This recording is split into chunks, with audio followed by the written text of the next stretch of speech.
अवधूत चिंतन श्री गुरुदेव दत्त. श्री गुरुचरित्र साप्ताहिक पारायण अध्याय 33. रुद्राक्ष महात्म्य सुधर्म तारक आख्यान. श्री गणेशाय नमः. श्री सरस्वती नमः. श्री गुरुभ्यो नमः.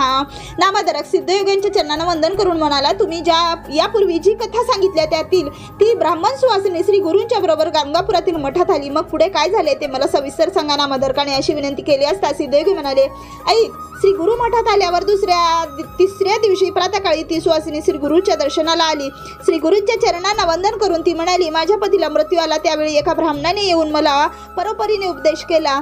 मग मला आता 4 रुद्राक्ष दिले व ते प्रेताने बांधून प्रेत दहन करावे असे सांगितले. त्याचप्रमाणे रुद्र सुक्ताने केलेल्या अभिषेकाचे तीर्थ आणून ते प्रेतावर शिंपडावे असेही सांगितले. अंतकाळी श्री नरसिंह सरस्वतीचे दर्शन घ्यावे असे सांगून ते ब्रह्मचारी एकाएकी निघून गेले. त्या सुवासिनीने असे सांगितले असता श्री गुरु हसून म्हणाले, तुझा भक्तिभाव पाहून मीच ते रुद्राक्ष दिले होते. रुद्राक्षाचे महात्म्य फार मोठे आहे, ते मी तुला सविस्तर सांगतो. ते लक्षपूर्वक आहे. श्रद्धेने किंवा श्रद्धा नसतानाही जो कोणी रुद्राक्ष धारण करतो त्याला कोणतेही पाप लागत नाही. रुद्राक्ष धारण केल्याने मिळणारे पुण्य केवळ असीम आहे.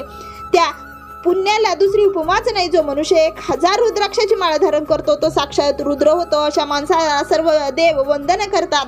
1000 रुद्राक्ष मिळू शकले नाही तर 108 रुद्राक्षांची माळ गळ्यात धारण करावी. त्या माळेत नवरत्ने गुंफावीत.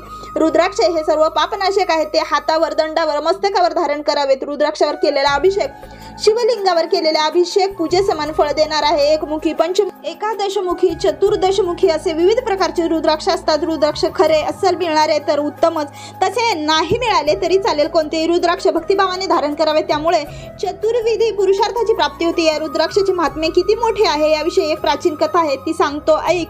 पूर्वी काश्मीर देशात भद्रसेन नावाचा एक थोर राजा होता. तो अत्यंत न्यायमार्गाने राज्य करीत असे, त्यामुळे त्याची प्रजा सदैव संतुष्ट असे. त्या राजाचा प्रधान सुद्धा अत्यंत चतुर व पंडित विवेकी होता. भद्रसेन राजाला एक मुलगा होता. त्याचे नाव सुधर्म. प्रधानाच्या मुलाचे नाव होते तारक. ते दोघेही मुलगे स्वतः जन्मता मोठे शिवभक्त होते. अगदी लहानपणापासून ते वैराग्यशील होते. 5 वर्षाचे असतानाच त्यांना वैराग्य आले.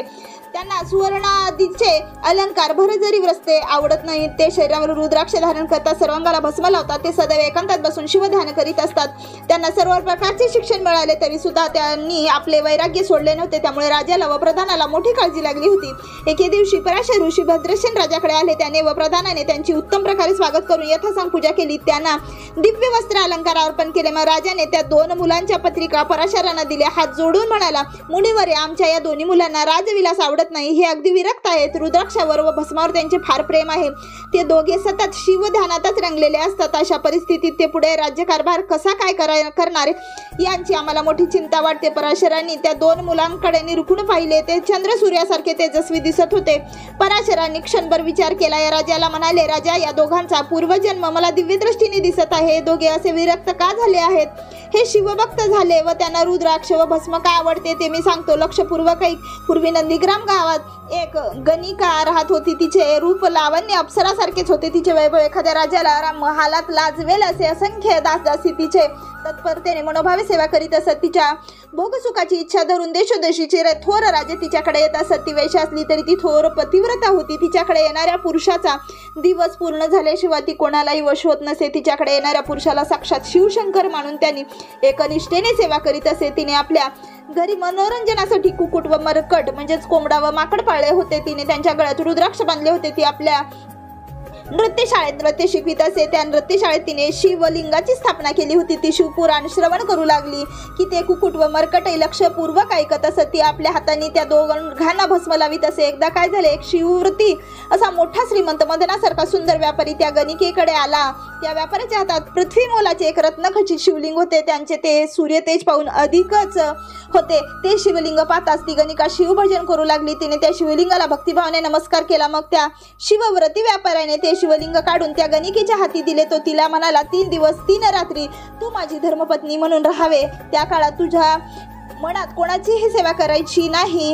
हे लिंग जपून ठेव. हे लिंग म्हणजे माझे प्रत्यक्ष प्राण आहेत. हे लिंग भंग पावले किंवा जळाले तर मी अग्निप्रवेश करीन. माझे अत्यंत कठोर व्रत आहे. त्या गणिकेने सर्व काही मान्य केले. तिने हे लिंग नाट्यशाळेत मध्यवर्ती स्तंभाला बांधून ठेवले. मग त्या दोघांनी मोठ्या आनंद काळ घालविण्यास प्रारंभ केला. तो शिवव्रती व्यापारी म्हणजेच प्रत्यक्ष शंकर होते. त्या गणिकेची सत्व परीक्षा पाहण्यासाठी त्यांनी मोठी लीला केली होती. त्यांच्याच आज्ञेने नाट्यशाळेत एकाएकी आग लागली, वारा वाहू लागला. बघता बघता आग सर्वत्र पसरली.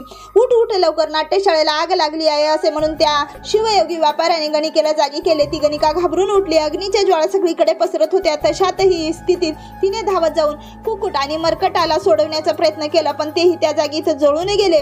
मंडपाचा मधला खांबही जळाला. त्याला बांधलेले शिवलिंगही फुटून नष्ट झाले. थोड्या वेळाने अग्नी शांत झाला. त्या शिवव्रती व्यापाऱ्याने गणिकेला विचारले, माझे दिव्यलिंग कुठे आहे? त्याने असे विचारताच ती गणिका भयंकर घाबरली. ती छाती बडून रडू लागली. ते लिंग जळून गेले होते. तो व्यापारी शोक करीत म्हणाला, माझे शिवलिंग नष्ट झाले. आता मी शिवलिंगासाठी माझे प्राण देतो असे म्हणून त्याने अग्नी पेटविला आणि ओम नमः शिवाय असे म्हणून त्याने त्या अग्नीत उडी टाकली. त्या गणिकेने त्या व्यापाऱ्याला 3 दिवसासाठी आपला पती मानला होता. दुसऱ्याच दिवशी त्या व्यापाऱ्याने प्राणत्याग केला होता. म्हणून पतिव्रता असलेल्या त्या गणिकेने सती जाण्याचा निश्चय केला. तिने आपली सगळी संपत्ती ब्राह्मणांना दान दिली. आपली अश्वशाळा, गजशाळा, प्रसाद या सर्वांचे दान केले. मग तिने स्नान करून भस्म लावले. शरीरावरती रुद्राक्ष धारण केले. अंतःकरणात शिवध्यान केले. ओम नमः शिवायचे म्हणून त्याच अग्नीत उडी टाकली. त्या क्षणी त्या अग्नीतून भगवान शंकर प्रकट झाले. कर्पूर गरम, त्रिशूलधारी, नीलकंठ, गजचर्मधारी, पंचमुखानी भगवान शंकर त्या अग्नीतून प्रकट झाले. त्याने आपल्या 10 हातांनी त्या गणिकेला वरचे वर झेपले. ते स्मितहास्य करीत तिला म्हणाले, मीच व्यापाऱ्याचे रूप धारण करून तुझी परीक्षा पाहिली होती. तुझे पतिव्रत्य आणि माझ्यावरील निश्चल भक्ती पाहून मी तुझ्यावर प्रसन्न झालो आहे. तुला हवा असेल तो वर माग. त्यावेळी ती गणिका अत्यंत नम्रतेने भगवान सदाशिव यांना साष्टांग प्राणिपात करून म्हणाली, प्रभो, तुम्ही जर माझ्यावर प्रसन्न असाल तर माझ्या या संपूर्ण नगराचाच उद्धार करा. या सर्वांना कैलासपदी प्राप्त व्हावे. मला नित्य आपल्या सानिध्यात वास्तव्य करास मिळावे. मला माझ्या सर्व दासदासीचा यापुढे पूर्वजन्म नसावा.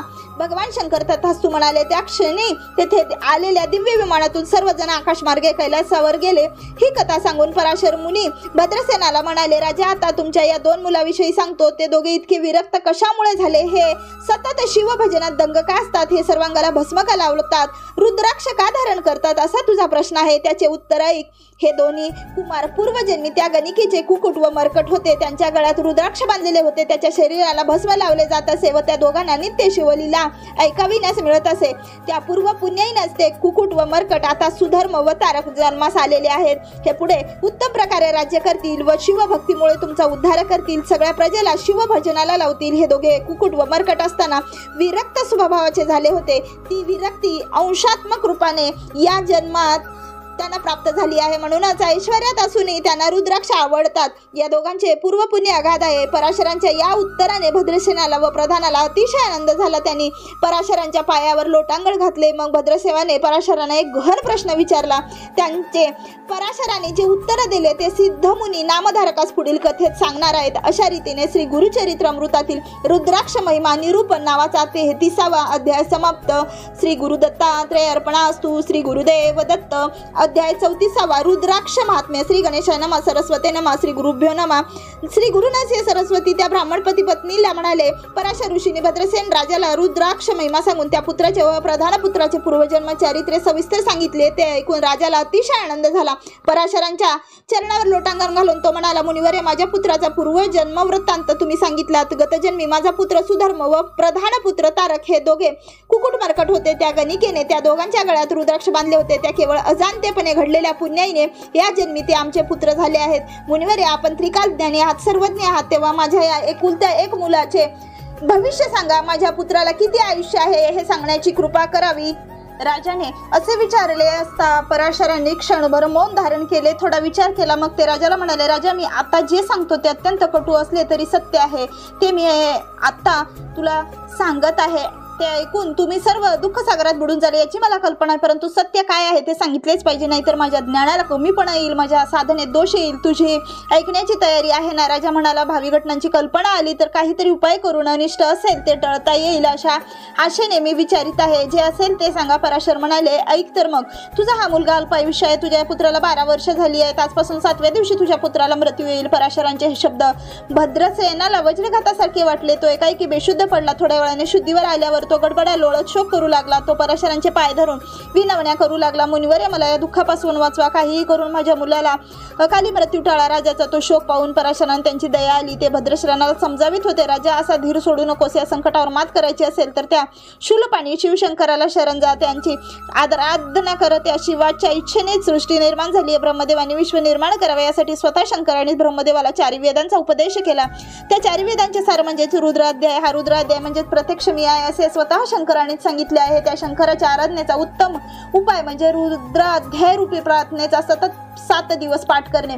या रुद्राध्यायाचे जे कोणी भावी भक्ताने परमश्रद्धेने पठण करतील त्यांच्या दर्शनाने इतर लोक उद्धारून जातील. हा रुद्राध्याय शंकराने ब्रह्मदेवाला सांगितला. ब्रह्मदेवाने इतर ऋषींच्या मुखाने पृथ्वीवर आणला. त्या शतरूपी रुद्राईपेक्षा श्रेष्ठ मंत्र दुसरा नाही. सर्व पापे अपमृत्यू आणि दुरिते नष्ट करणारा व 4 पुरुषार्थ प्राप्त करून देणारा हा रुद्राध्याय मंत्र आहे. काम क्रोधादी विकारापासून घडणारी सर्व प्रकारची पापे रुद्राक्षाच्या अध्यायाने प्रभावाने नष्ट होतात. रुद्राचा पाठ करणाऱ्यांना समोर येण्यापासून सुद्धा यमदूत घाबरतात. मात्र हा रुद्राचा जप गर्वाने उभे राहून निजून अपवित्रपणे श्रद्धेशिवाय करू नये. रुद्राभिषेकाचे जल जे तीर्थ म्हणून प्राशन करतात त्यांची पापे शिवत नाहीत. रुद्र म्हणून शिवपूजन करणारा शतायुष्य होतो. मी तुला एक उपाय सांगतो, तो केल्यास तुझ्या पुत्राचे आयुष्य वाढेल. गंडांतर तळेल यासाठी भगवान शंकरावर 10,000 रुद्रावर्तनाने अभिषेक कर. 100 घटांची स्थापना कर. त्या दिव्य वृक्षांची पाने ठेव व ते जल अभिमंत्रित करून त्याने मुलावर सिंचन कर.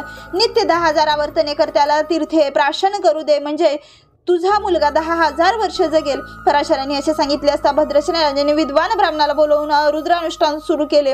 शंकरावर अभिषेक सुरू केला. त्या अभिषेक जलाने राजपुत्राला स्नान घातले. हे रुद्रानुष्ठान सतत अखंड 7 दिवस चालू होते. 7व्या दिवशी राजपुत्र अचानक बेशुद्ध झाला. ते पाहताच पराशरांनी त्याच्यावर अभिषेकाचे जल शिंपडले. ब्राह्मणाने दिलेल्या मंत्राक्षता त्याच्यावर टाकल्या. त्यावेळी सूक्ष्म रूपाने तेथे आलेले यमदूत राजपुत्राच्या जवळ येऊ शकले नाही. त्यांनी यमपाश टाकून राजपुत्राचे प्राण खेचण्याचा खूप प्रयत्न केला, पण त्याचा काही उपयोग झाला नाही. त्यावेळी दंडाधिकारी शिवदूत तेथे आले. त्यांनी यमदूताला झोडपून काढून दिले. त्यामुळेच राजपुत्र शुद्धीवर आला. ते पाहून भद्रश्रवानाच्या डोळ्यात आनंद अश्रू वाहू लागले. पराशरांना आनंद झाला. तो राजाला म्हणाला, राजा, आपण जिंकलो. तुझ्या पृथ्वीवरील पुत्रावरील मृत्यूचे गंडांतर गेले. मग त्यांनी सुधर्माला विचारले, बाळा, जे काही झाले त्यातले तुला काही आठवते का? सुधर्म म्हणाला, एक महाभयंकर काळा पुरुष मला पकडून नेण्याच्या बेतात होता. त्यावेळी 4 दिव्य पुरुष धावत आले. ते चौघेही शिवशंकरासारखे दिसत होते. त्यांनी त्या काळ पुरुषापासून माझी सुटका केली. हे ऐकताच राजा भद्रसेन भगवान शंकराचा जय जयकार करू लागला. नगरात सगळीकडे आनंद उत्सव सुरू होता. राजाने भरपूर दानधर्म केला. सर्व ब्राह्मणांना भोजन व दक्षिणा देऊन त्याने आशीर्वाद घेतले. पराशरांना महासनावर बसून त्यांचा मोठा सन्मान केला. त्यावेळी नारद मुनी तेथे आले. राजाने त्याला सन्मान करून विचारले, मुनिवर्य, आपण अवघ्यात्र लोकात संचार करता तेव्हा आपणास काही अपूर्व असे आढळले का? नारद मुनी म्हणाले, मी कैलास लोकी गेलो होतो. त्यावेळी यम वीरभद्राला जाब विचारण्यासाठी आला होता. माझ्या दूतांना शिवदूतांनी पिटाळून का लावले असे यमाने विचारले असता वीरभद्र त्याला म्हणाला, तू भद्रसेनाच्या मुलाला कोणत्या आज्ञेने नेत होतास? त्याला 10,000 वर्षाचे आयुष्य आहे. तो सार्वभौम राजा होणार आहे. हे तुला माहीत नाही का? तू आपल्या मर्यादा का सोडल्यास? चित्रगुप्ताकडे काय नोंद आहे ती पहा. मग यमाने चित्रगुप्ताला खुलासा विचारला. तेव्हा चित्रगुप्त सुधर्माची पत्रिका पाहून म्हणाला, येथे या राजपुत्राला 12 वर्ष आयुष्य आहे असे लिहिले आहे. हे खरे आहे. मोठे गंडांतर होते, पण नंतर तेथेच मोठ्या पुण्याईने व रुद्र अनुष्ठानाने ते गंडांतर चुकवून हा 10,000 वर्ष राज्य करील असे लिहिले गेले आहे. हे कथाची यम वीरभद्राला नमस्कार करून निघून गेला. या पराशरांच्या सामर्थ्याने व रुद्र अनुष्ठानाने तुझ्या पुत्राने मृत्यूला जिंकले असे सांगून नारद मुनी नारायण नारायण म्हणत आकाश मार्गाने निघून गेले. पराशरांनाही राजाचा निरोप घेतला. त्या ब्राह्मण पती पत्नीला ही कथा सांगून श्री गुरु नरसिंह सरस्वती म्हणाले, रुद्रानुष्ठानाचे व रुद्राक्ष धारण केल्याचे महात्म्य हे मोठे अवधूत आहे. सिद्धयोगी नामधारकाला म्हणाले, म्हणून तर श्री गुरुचे रुद्रावतार फार प्रेम आहे. श्री गुरु रुद्र स्वरूप आहेत, म्हणून रुद्र अध्यायाने त्याची पूजा करतात. अशा रीतीने श्री गुरुचरित्र अमृतातील रुद्र अध्याय महिमा वर्णन नावाचा 34वा अध्याय समाप्त. श्री गुरु दत्तात्रय अर्पणास्तु. श्री गुरुदेव दत्त. अध्याय 35वा कचदेवयानी कथा. सोमवार व्रत. सीबांतनी आख्यान. श्री गणेशाय नमः. श्री सरस्वती नमः. श्री गुरुभ्यो नमः. आमधारक सिद्धयोग्यांच्या पाया पडून म्हणाला, स्वामी, श्री गुरुनी त्या ब्राह्मण पती पत्नीला रुद्राध्यायाचे महात्म्य सविस्तर सांगितले। मग पुढे काय झाले ते मला सविस्तर सांगा। श्री गुरुचरित्र ऐकण्यासाठी माझे मन आतुर झाले। नामधारकाने अशी विनंती केली असता सिद्धगुरूने नामधारका त्यानंतर एक अपूर्व घटना घडली। ज्या स्त्रीचा मृत पती श्री गुरूंच्या कृपेने जिवंत झाला ती पतिव्रता हात जोडून श्री गुरूंना म्हणाली, स्वामी आता आमची गती काय, आमचा उद्धार कसा होईल, आम्हाला काहीतरी उपदेश करा, मला एखादा मंत्र द्या, त्याच्यामुळेच तुमच्या चरणाचे स्मरण निरंतर राहील। त्यावर श्री गुरु म्हणाले, स्त्रियांना मंत्र देण्याची गरज नाही, त्यांनी आपल्या पतीची मनोभावे सेवा करावी, हेच त्यांचे कर्तव्य, हीच त्यांची परमेश्वर उपासना। स्त्रियांना कधीही मंत्र देऊ नये, त्यांना मंत्रोपदेश दिला तर मोठी संकट येतात। पूर्वी दैत्य गुरु शुक्राचार्यांना यांचा अनुभव आला होता, त्यावरती स्त्री हात जोडून म्हणाली, स्त्रियांना मंत्राचा अधिकार नाही असे म्हणतात ते का, शुक्राचार्यांना कोणता अनुभव आला ते मला सविस्तर सांगा। त्या स्त्रीने अशी विनंती केली असता श्री गुरु म्हणाले, त्याविषयीची एक कथा आहे, ती सांगतो ऐक। पूर्वी देवदैत्यांची सतत युद्ध होत होती। दैत्य सैन्य युद्धात पडले की दैत्यांचे गुरु शुक्राचार्य संजीवनी मंत्राने त्यांना पुन्हा जिवंत करीत असत। मग पुन्हा पुन्हा युद्ध सुरू होत असत। देवांचा सेनापती इंद्र आपल्या वज्र हस्ताने दैत्य सेनेला ठार मारत असे। शुक्राचार्य लगेच संजीवनी मंत्राने दैत्यांचा जिवंत करीत असत। मग दैत्य देवसेनेवर हल्ला करीत असत। ते सतत घडत होते। दैत्यांचा पराभव करणे देवांना कठीण होऊन बसले होते। मग इंद्राने कैलास लोकात जाऊन शुक्राचार्याविषयी तक्रार केली। ती तक्रार ऐकताच शंकर क्रुद्ध झाले। त्यांनी नंदीला आज्ञा केली, तू ताबडतोब जा व त्या शुक्राचार्याला पकडून येथे आण। शंकरांनी अशी आज्ञा करताच नंदी धावत शुक्राचार्याकडे गेला। त्यावेळी शुक्राचार्य ध्यान करीत बसले होते। नंदीने त्यांनी आपल्या तोंडात धरले व शंकराचार्याकडे आणले। शंकरांनी तत्काळ शुक्राचार्यांना उचलून आपल्या तोंडातून टाकून गिळून टाकले। हे समजतात भयभीत झालेले दैत्य आकांत करू लागले। कित्येक दिवस शुक्राचार्य शंकराच्या पोटात होते। एके दिवशी ते शंकराच्या मूत्रातून बाहेर पडले व निघून गेले। शंकराच्या ते लक्षात आले नाही। पूर्वी त्यांचे नाव शुक्र होते। शंकराच्या पोटात त्यांचा उद्भव झाला म्हणून त्यांना भार्गव असे नाव पडले। शुक्राचार्य पुन्हा दैत्यांच्याकडे गेला व संजीवनी मंत्राचा प्रयोग करू लागला। इंद्रापुढे मोठा प्रश्न उभा राहिला। आता यावर आपण काय उपाय करावा असा विचार करीत तो देवगण बृहस्पती यांना भेटला। तो बृहस्पतीने म्हणाला, गुरुवर्य, शुक्राचार्य संजीवन मंत्राने दैत्यांना पुन्हा जिवंत करतो, त्यामुळे आम्हाला दैत्यांचा नाश करता येत नाही। त्या शुक्रासारखेच मंत्र सामर्थ्य आपल्याकडे नाही। देवाची शक्ती गेली तर ती पुन्हा प्राप्त होत नाही। तसेच सतत चालू राहिले तर देवांचा संपूर्ण नाश होईल। अवघ्या त्रैलोक्यावर दैत्याचे राज्य होईल।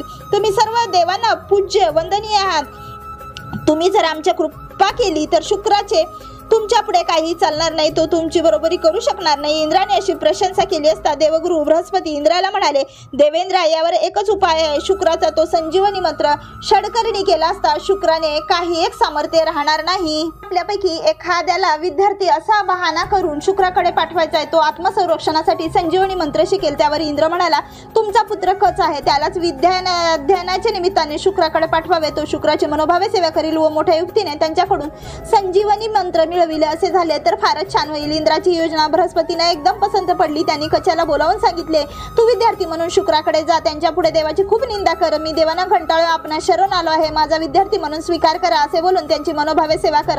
त्यांना प्रसन्न करून घे व त्यांच्याकडून संजीवनी मंत्र मिळवून घे।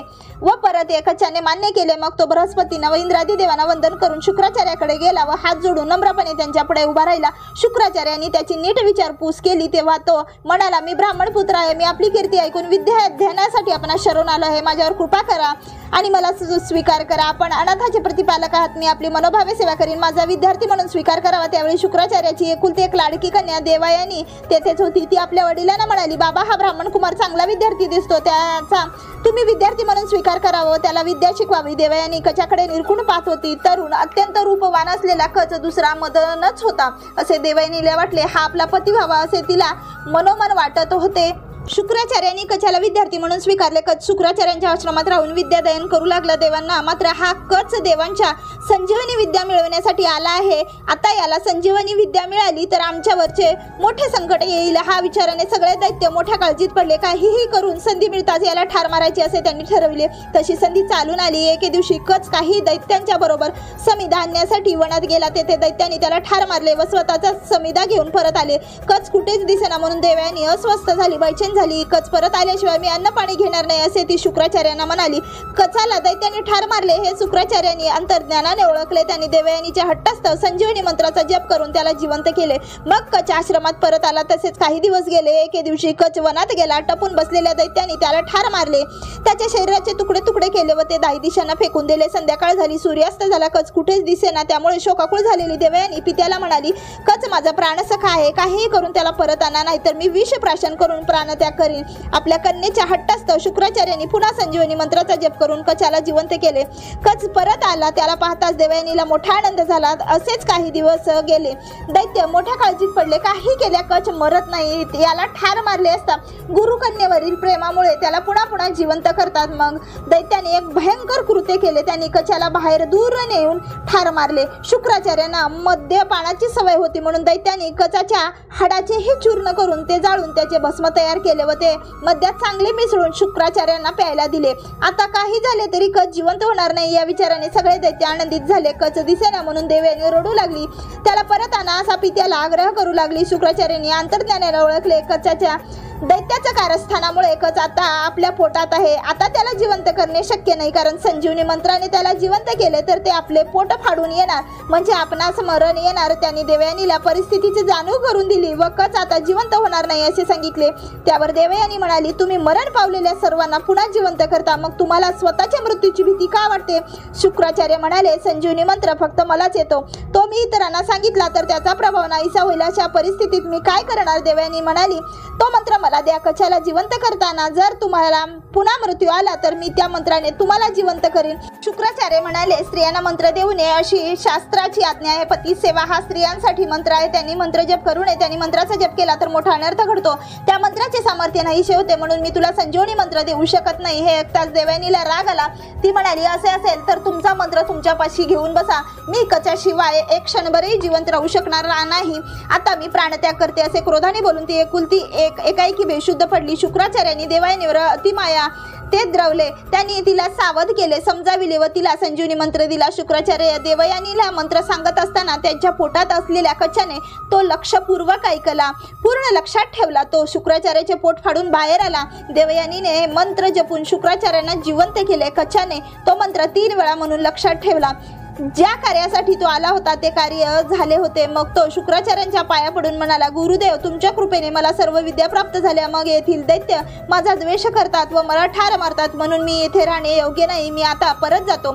शुक्राचार्यांनी मोठ्या आनंदाने त्याला निरोप दिला. कच जाऊ लागला तेव्हा देवयानी त्याचा हात पकडून म्हणाली, माझे तुझ्यावर प्रेम आहे. माझी पत्नी म्हणून तुम्ही स्वीकार करावा. कच म्हणाला, देवयानी, तू गुरुकन्या आहेस, म्हणजेच तू माझी बहीण ठरतेस. शिवाय तू संजीवनी मंत्र पित्याकडून घेऊन मला पुनर्जन्म दिला आहेस, म्हणजे एका अर्थाने तू माझी माता ठरतेस. म्हणून तू हा योग्य विचार मनातून काढून टाक. मी तुझ्याशी विवाह करू शकणार नाही. माझा हात सोड, मला जाऊ दे. कचाचे हे शब्द ऐकताच देवयानी अतिशय संतापली. तिचा मोठा अपेक्षाभंग झाला होता. त्या रागाच्या भरात तिने कचाला शाप दिला, तुला मिळालेली संजीवनी विद्या तू तत्काळ विसरशील. तू माझी घोर निराशा केलीस. तुला मिळालेला विद्या व्यर्थ जाईल. यावर कच म्हणाला, तू मला व्यर्थ शाप दिलास. मीही तुला सांगतो, कोणीही ब्राह्मण तुला वरणार नाही. तुझा विवाह ब्राह्मणोत्तर पुरुषाशी होईल. तुझ्या पित्याने तुला संजीवनी मंत्र दिला खरा, पण आता तो षटकर्णी झाल्यामुळे त्यामुळे तो निष्फळ ठरेल. असा देवयानीने प्रतिशाप देऊन कच स्वर्ग लोकाला गेला. इंद्रासह सर्व देवांना मोठा आनंद झाला. ही कथा सांगून श्री गुरु त्या स्त्रीला म्हणाले, पती सेवा स्त्रियांसाठी महामंत्र आहे. स्त्रियांना मंत्र देऊ नये. त्यांनी व्रत उपवास करावा. त्यांनी पती सेवा करावी. त्यावर ती स्त्री म्हणाली, स्वामी, तुमचे वचन प्रमाण तुम्ही सांगाल ते आम्ही करू. जो गुरुच्या आज्ञेनुसार वागत नाही तो नरकात जातो. आता मी कोणते व्रत करू ते मला सांगा, अशी तिने विनंती केली असता भक्तवत्सल श्री गुरुंनी तिला एक व्रत सांगितले. श्री गुरु म्हणाले, तुला आता मी जे व्रत सांगणार आहे ते व्रत पूर्वी सुतांनी ऋषींना सांगितले होते. ते व्रत म्हणजे सोमवार व्रत. हे शिव उपासनेचे व्रत स्त्री पुरुष तरुण तरुणी सर्वांनी करावे. भगवान शंकराच्या आराधनेने हे सोमवार व्रत केले असता आपल्या सर्व इच्छा पूर्ण होतात. वेदोक्त आणि पुराणोक्त मंत्रांनी भगवान शंकरांनी यथासंग पूजा करावी. नक्त भोजन उपवास करावा. विधवा स्त्रीने हे व्रत करावे. याविषयी स्कंद पुराणात एक कथा सांगतो. ही कथा श्रवण केली असता साध्य होते. सिद्धयोगी नामधारकाला म्हणाले, नामधारका, श्री गुरुंनी त्या ब्राह्मण पती पत्नीला एक प्राचीन कथा सांगितली. तीच सीमांतनीची कथा मी तुला सांगतो, ती लक्षपूर्वक ऐक. सीमांतनी आख्यान. एकदा नैमिषारण्यात सर्व ऋषींनी पुराणकार सुतांना विचारले, सर्व व्रतामध्ये उत्तम व्रत कोणते? तेव्हा सूत म्हणाले, भगवान सदाशिवांचे सोमवार. हे सर्वश्रेष्ठ व्रत आहे. भगवान शिवाची भक्ती स्वर्ग व मोक्ष देणारी आहे. जर प्रदोष आदी गुणांनी युक्त अशा सोमवारी शिवपूजन केले तर त्यांचे महात्म्य अधिक आहे. जे केवळ सोमवारी पूजा करतात त्यांना इहलोकी दुर्लभ असे काहीच होत नाही. सोमवारी उपासनापूर्वक पवित्र अंतकरणाने भगवान सदाशिवाची पूजा करावी. ब्रह्मचारी, गृहस्थ, कन्या अथवा विधवा अशा कोणीही भगवान शिवाची पूजा केल्यास त्यांच्या सर्व इच्छा पूर्ण होतात. याविषयी एक कथा सांगतो. ती श्रवण केली असता मोक्ष प्राप्ती होते. त्यांच्या मनात शिवभक्तीची इच्छा निर्माण होते. ही कथा स्कंद पुराणातील आहे. अशा तऱ्हेने पूर्वी आर्यव्रतात चित्रवर्मा नावाचा एक थोर गुणवान धर्मशील राजा होता. तो महापराक्रमी व न्यायप्रिय होता. तो एक भगवान विष्णूचा व शिवाचा परमभक्त होता. त्याला एक अत्यंत सुंदर मुलगी झाली. ती मुलगी जन्मास येताच एक विद्वान ज्योतिषाने तिचे भविष्य वर्तविले. तो ज्योतिषी म्हणाला, राजा, आपली ही कन्या सीमांतनी नावाने प्रसिद्ध होईल. ही पार्वतीप्रमाणे मंगल, दमयंतीप्रमाणे सुंदर, सरस्वतीप्रमाणे सर्व कला निरूपसेल व लक्ष्मीप्रमाणे अत्यंत सद्गुणी होईल. ही आपल्या पतीसह 10,000 वर्ष सुख भोगेल. हिला 8 पुत्र होतील. त्याचवेळी दुसऱ्या एका ज्योतिषाने भविष्य सांगितले की हिला 14 वर्षी वैधव्य येईल. हे अशुभ भविष्य ऐकून राजाला अत्यंत दुःख झाले. सीमांतनी हळूहळू मोठी होऊ लागली. तिला आपल्या मैत्रिणीकडून आपल्या भावी वैधव्याची वार्ता समजली. तेव्हा दुःखी झालेल्या तिने याज्ञवल्काची पत्नी मैत्री हिला विचारले, सौभाग्य टिकवण्यासाठी कोणते बरे व्रत करावे. तेव्हा मैत्री म्हणाली, तू शिव पार्वतीला शरण जा. त्यामुळे कितीही मोठे संकट आले तरी यातून तू मुक्त होशील. महाभयंकर संकट आले तरी शिव पूजा सोडू नको. त्याच्या भक्तिभावाने प्रभावाने तू संकटमुक्त होशील. तू सोमवार व्रत सुरू कर. त्या दिवशी उपवासपूर्वक शिवपूजन करावे, शिवपूजन करावे. गौरीची हरहरांची शांतचित्ताने पूजा करावी. अभिषेक करावा. असे केल्याने सौभाग्य अखंड राहते. सदाशिवाला नमस्कार केला तर 4 पुरुषार्थ सिद्धीला जातात. याच्या नामाचा जप केला तर सर्व ऐश्वर्य प्राप्ती होते. तू हे व्रत कर, तुझे कल्याण होईल. सीमांतीने मैत्रीच्या उपदेशानुसार सोमवारचे व्रत सुरू केले. काही दिवसांनी निषिद्ध देशाचा राजा इंद्रसेन यांच्या चित्रांगद नावाच्या पुत्राशी सीमांतनीचा मोठ्या थाटात विवाह झाला. विवाहानंतर काही दिवस चित्रांगद सीमांतनीच्या माहेरीच राहिला. एके दिवशी जलक्रीडा करण्यासाठी तो यमुनेवर गेला, परंतु अकस्मात नाव उलटून चित्रांगद नदीत बुडाला. या दुर्घटनेमुळे सर्व लोक दुःख सागरात बुडाले. चित्रवर्मा व दुःखाने वेडाच झाला. सीमांतनीवर तो वज्रघातच होता. पतिनिधनामुळे दुःखकाल झालेल्या सीमांतनीने अग्निप्रवेश करून पतीकडे जाण्याचे ठरवले, परंतु वडिलांनी तिची समजूत घालून अग्निप्रवेश करण्यापासून परावृत्त केले. सीमांतनीने आता वैधव्य जीवन जगू लागली. मैत्रिणीने सांगितलेल्या सोमवार व्रत तिने अत्यंत श्रद्धेने, निष्ठेने वैधव्यपूर्वक चालू ठेवले. अशा प्रकारे केवळ 14व्या वर्षी दारुण दुःख प्राप्त झालेली सीमांतनी भगवान सदाशिवाचे सतत स्मरण करू लागली. इकडे पुत्रशोक वेड्या झालेल्या इंद्रसेनाने राज्य त्याच्या शत्रूने बळकाविले व इंद्रसेनाला पत्नीसह कारागृहात कोंडले. चित्रांगद यमुनेच्या डोहात बुडाला. तो खाली गेला. तेथे त्याला नागकन्या जलक्रीडा करीत असलेल्या दिसल्या. चित्रांगदाला पाहून आश्चर्यचकित झालेल्या नागकन्याने त्याला पाताळ लोकात तक्षक नागाकडे नेले. तक्षकाने त्याची मोठ्या प्रेमाने विचारपूस केली. तेव्हा चित्रांगद म्हणाला, पृथ्वीवर निषद नावाचा प्रसिद्ध देश आहे. त्या देशात पुण्यश्लोक नलराजा होऊन गेला. त्याचा पुत्र इंद्रसेन. त्या इंद्रसेनाची मी पुत्र आहे. माझे नाव चित्रांगद आहे. मी माझ्या विवाहानंतर पत्नीच्या माहेरी काही दिवस राहिलो. एके दिवशी यमुनेत मी जलक्रीडा करीत असताना पाण्यात बुडालो. नागस्त्रियांनी मला येथे आणले आहे. आपण अत्यंत प्रेमाने माझी विचारपूस केली. मी धन्य झालो आहे. तक्षक म्हणाला, राजपुत्रा, तू घाबरू नकोस. धैर्य धर. मला सांग, तू कोणत्या देवाची आराधना करतो. चित्रांगद म्हणाला, विश्वात्मा उमापती भगवान शिवाची मी सदैव पूजा करतो. चित्रांगदाचे शब्द ऐकताच तक्षक आनंदित झाला. तो म्हणाला, राजपुत्रा, तुझे कल्याण असो. मी तुझ्यावर प्रसन्न झालो आहे. तू इतक्या लहानपणी शिवतत्व जाणतोस, त्याबद्दल मला फार आनंद आहे. आता तू येथेच राहते. थे मृत्यूची भीती नाही, रोग नाही, कसली पीडा नाही. येथे तू सुखाने राहावं. सर्व सुखांचा उपभोग घे. चित्रांगद हात जोडून म्हणाला, नागराज, माझा विवाह झालेला आहे. माझी पत्नी व्रताचरण करीत असून ती शिवपूजन पारायण करत आहे. माझ्या आई वडिलांना मी एकटाच आहे. माझ्या मृत्यूमुळे ते शोककुल झाले असतील. त्यामुळे मी येथे सुख उपभोगण्यात राहणे योग्य नाही. मला मनुष्य लोकात पोचवा. नागराज म्हणाला, राजपुत्रा, तू जेव्हा जेव्हा माझे स्मरण करशील तेव्हा तेव्हा मी तुझ्या पुढे प्रकट होईन. असे सांगून त्याने चित्रांगदाला एक दिव्य घोडा, त्याशिवाय अनेक रत्न अलंकार, दिव्य भेटवस्त्रे म्हणून दिली. चित्रांगद त्या घोड्यावर स्वार होऊन यमुनेच्या बाहेर आला. त्याबरोबरच 2 नागकुमारीही आले. चित्रांगद यमुनेच्या काठावर आला. त्यावेळी सीमांतनी आपल्या मैत्रिणीसह तेथे आली होती. चित्रांगदाला पाहून ती गोंधळली. ती विचार करू लागली, हा कोण बरे असावा. इच्छा रूपधारी राक्षस तर नसेल. तिला तो आपल्या पतीसारखा वाटला. पण पती तर पाण्यात बुडून पुष्कळ दिवस झाले. तो कसा बरे येईल. पण राहून राहून त्याला पाहताच तिला संकोच वाटत एक प्रकारची खात्री वाटू लागली. त्यावेळी सीमांतनी त्याला पाहून चित्रांगदाला विचार करू लागली, तिला मी पूर्वी कधीतरी पाहिले असावे. मग घोड्यावरून उतरून तो तिच्या जवळ जाऊन विचारपूस करू लागला. तेव्हा सीमांतनीची सखी म्हणाली, हिचे नाव सीमांतिनी. ही निषादापती राजाची इंद्रसेनाची सून आहे. चित्रांगदाची पत्नी व महाराज चित्रवर्म्याची मुलगी आहे। दुर्दैवाने हिचा पती या नदीत बुडाला। वैधव्या दुःखाने ही फार खचली आहे। याला आता 3 वर्ष झाली। आज सोमवार आहे म्हणून ही येथे स्नान करण्यासाठी आली आहे। हिच्या सासऱ्याने राज्य शत्रूंनी बळकाविले आहे। हिचे सारे आपल्या पत्नीसह शत्रूच्या तुरुंगात पडले आहेत। असे असताना सुद्धा ही राजकन्या प्रत्येक सोमवारी भक्तिभावाने शिव पार्वतीची पूजा करत आहे। मग सीमांतिनीने चित्रांगदाला विचारले, आता माझी माहिती विचारलीस तर आपण कोण ते कळाले नाही। आपण कोणी गंधर्व किंवा देव आहात की कोण मायावी सिद्ध पुरुष आहात, साधू किन्नर आहात? आपण मला आप्तजनासारखे वाटतं, आपण कोण आहात असे तिने विचारले असता व पतीच्या आठवणीने ती शोकाकुल झाली। चित्रांगदालाही अतिशय दुःख झाले। आपल्या दुःखाला आवर घालून तो तिला म्हणाला, मी तुझ्या पतीला पाहिले आहे, माझे नाव सिद्ध आहे। तुझ्या व्रताच्या प्रभावामुळे तुझा पती नक्की परत येईल। तो माझा मित्र आहे, 3 दिवसांनी तो तुला भेटेल, तू चिंता करू नको। चित्रांगदाच्या या बोलण्याने सीमांतिनी अधिकच शोक करू लागली। तिला मनोमन वाटले हाच आपला पती असावा, पण तिने पुन्हा विचार केला, छे हे शक्य नाही। पाण्यात बुडालेला आपला पती कसा परत येणार? खोटी आशा बाळगण्यात काहीच अर्थ नाही। पण मैत्रिणीने सांगितल्याप्रमाणे तो सोमवार व्रत तर करीतच आहे। भगवान शंकर प्रसन्न झाले तर काहीही अद्भुत होऊ शकते असा ती विचार करीत होती। त्याच वेळी चित्रांगद घोड्यावर बसून आपल्या राज्यात गेला।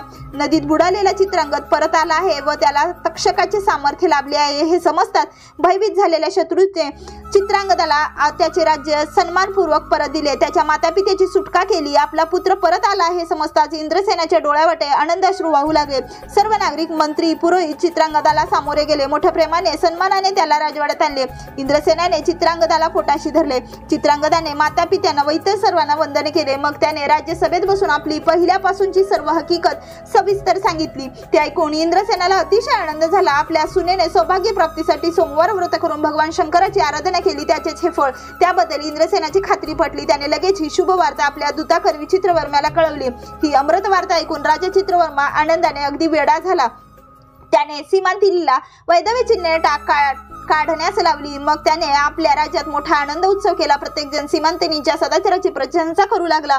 मग चित्रवर्म्याने इंद्रसेनाकडे आपला दूत पाठवून त्याला पुत्रासह वराड्या घेऊन आपल्या नगरास येण्याची विनंती केली। इंद्रसेन आपल्या वराड्यासह चित्रवर्म्याकडे आला। मग सीमांतिनी व चित्रांगद यांच्या पुन्हा विवाह झाला। चित्रांगदाने तक्षकाकडून आणलेले मानव दुर्लभ अलंकार सीमांतिनीला दिले। कल्पवृक्षाच्या मंत्र पुष्पमालांनी सीमांतिनी अधिकच सुंदर दिसू लागली। त्यावेळी तिच्या आनंदाला सीमाच राहिली नाही। मग शुभ मुहूर्तावर इंद्रसेन, चित्रांगद व सीमांतिनी यांच्यासह आपल्या नगरात परत आले।